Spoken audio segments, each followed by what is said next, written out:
Alright, I'm back. Now here's the moment of truth, guys. Actually, let me put the last screws in.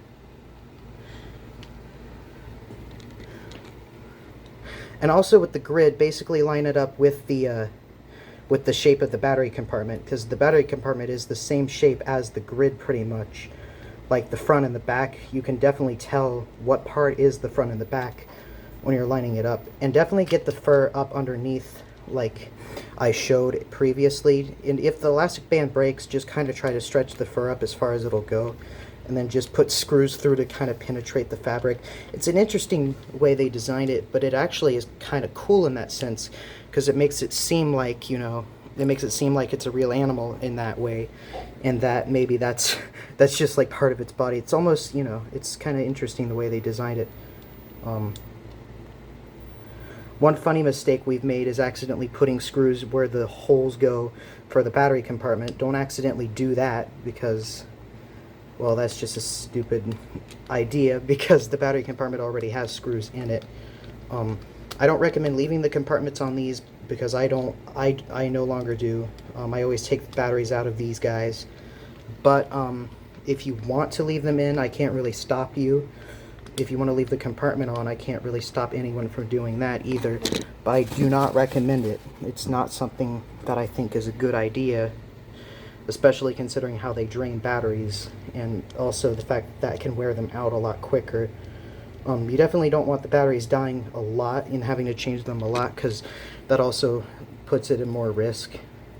And that's also why I don't use these guys as often. The 98s, what's funny is that they get problems, but like their motors, they'll blow out, but like that seems really uncommon.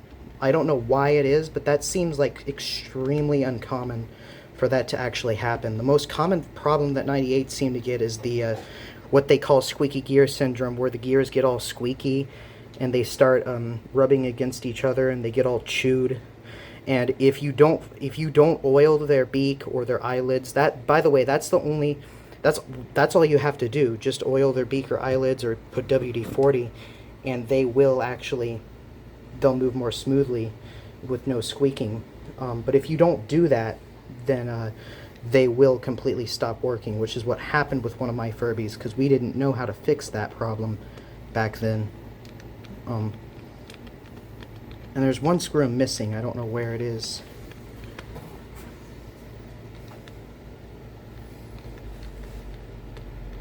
Those might work if there are any over there. This is why you always test them, guys.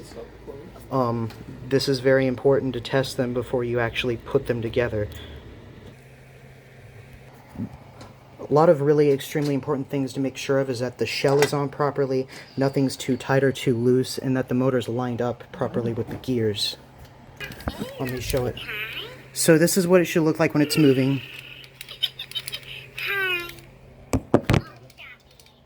What was too tight? The battery house, or the motor house. Yeah, make sure that goes on top of the shell, that sensor. As you can see, teamwork, guys. And I sound like a bossy factory owner or something.